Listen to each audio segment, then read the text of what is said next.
smiled at them and said she told me so. Everybody asked me how I know. I smiled at them and said she told me so.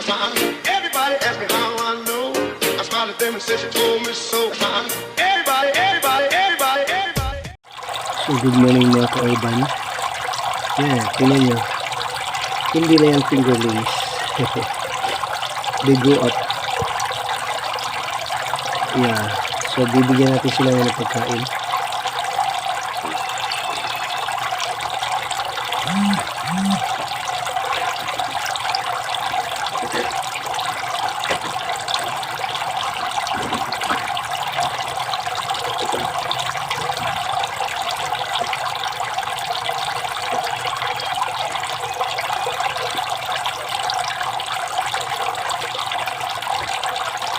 So, bibigyan natin sila ng pagkain.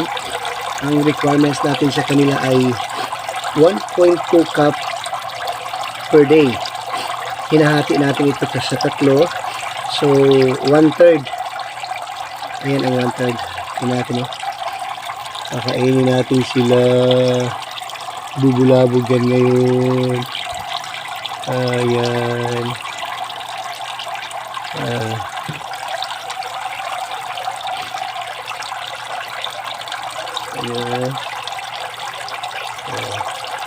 Ayan na. Ayan na. Aduwa yan. See? Malaki na po. Napakalaki na po nila. Napakalaki na nila. 100 more or less. Basta hindi na siya abot ng 200 kasi ang dami na rin namatay. Ayun, laki na, no? Yan, laki yan. Tama talaga si doktor. Sabi niya by February dapat mag-harvest ka na. Hindi aabot ng March. Pero as I observe, meron pa rin talagang mga maliliit. Meron talagang maliliit. So, yung mga breeders ay dito natin kukunin sa mga malalaki. Especially yung mga maliliit. Yun, ang laki, oh. Laki.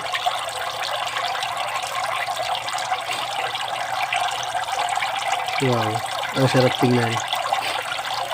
Napakaganda yung tingnan.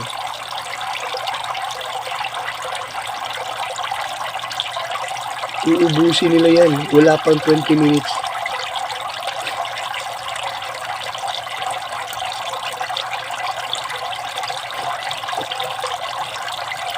Yan ang mga isda natin. Mga hito sa ating tub o pool na maliit.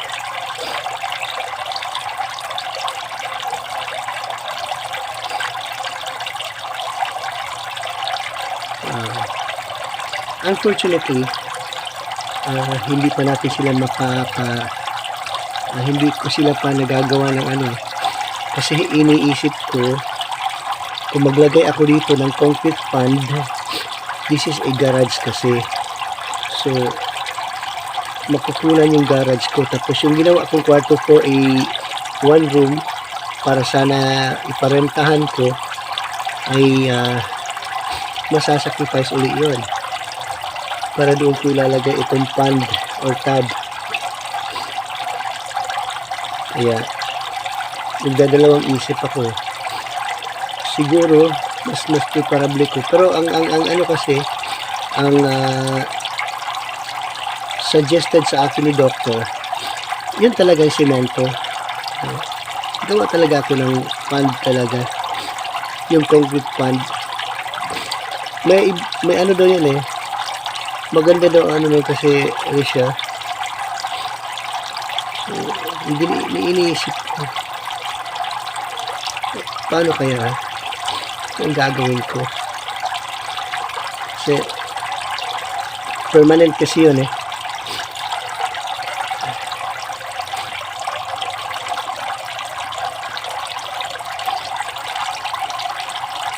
dami na, lalaki na. So grow out na talaga sila. Yan kasi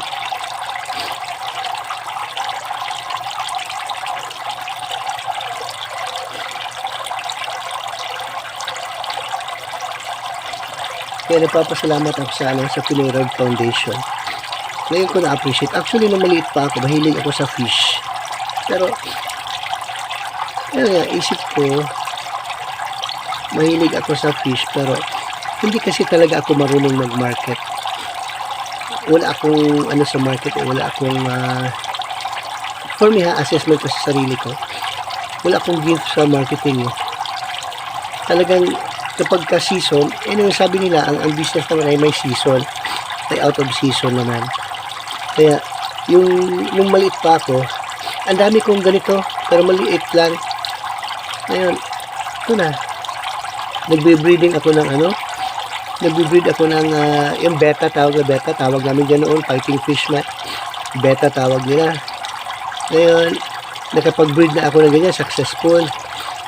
Ako ng goldfish sana. Nag-try ako ng goldfish. Tapos, ang daming requirements, ito ganun. Sabi ko, wala akong air pump. Kasi noon mga kaibigan, siguro gawa na rin ang frustration ko. Ngayon, kaya na natin bumili ng air pump. So, bumili ako ng dalawa ng air pump ko ngayon. Kaya, kasi noon, kahit na maliit na aquarium, nagtampo nga ako dun sa parents ko. Kasi may nakita ako dun sa kapitbahay namin, o yung doon sa obrero noon na aquarium na siya, glass lang na parang circle na aquarium. Malaki pa itong malaki pa itong ko. Yan, malaki pa yan. Yan, pwede na yung na isda. Malaki pa yan.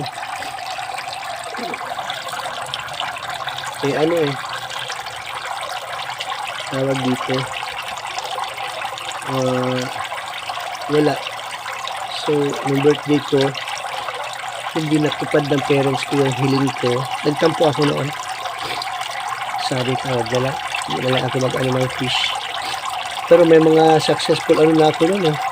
Ang dami kong ginagawang yung trapal-trapal din noon. Cellophane yung hanap, cellophane yung makikita ko. Hindi mo pa makikita yung trapal noon na tinatapon. Kasi napakahalaga niya noon. Ngayon mo wala yung makita, tinatapon kasi marami ng tarpaulin. Noon wala, mahirap. Kaya nga sabi na, ang pagkakaiba natin noon, ngayon, noon, mahirap ang access sa lahat ng bagay. Kabaligtaran naman ngayon, accessible lahat. Nung nandyan na lahat. Maupo ka na lang sa bahay, use your cellphone, darating sa'yo yung gusto mo. Yan ang kaibahan ngayon. So, kaya mas advantage kami noon. Kasi naghahanap talaga kami ng paraan. Madiskarte talaga kami. Hinahanapan namin ng paraan na makuha namin yung gusto namin. Kaya dinidiskartehan talaga namin kung paano siya makuha ang isang bagay. Kaya ganun. So, yung aquarium ko nun hindi natupad. Kaya sabi ko parang wala yung hilig ko.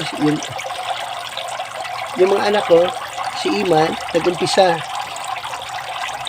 Ayun, nag-umpisa lang. Hindi natin tinuloy. Na-stop na rin. Ngayon, bumalik. Nag-crayfish. Namatay yung crayfish kasi nalunod.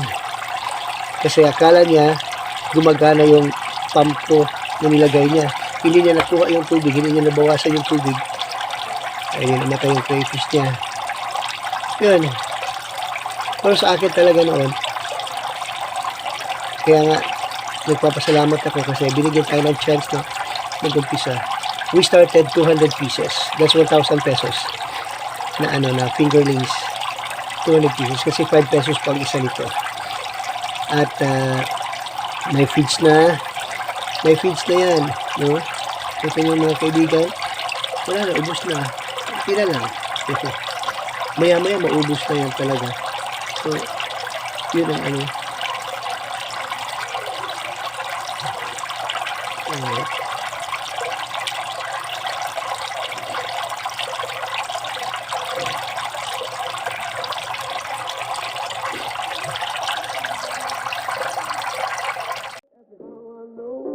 smiled at them and said she told me so.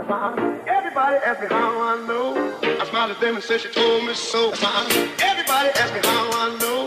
I smiled at them and said she told me so.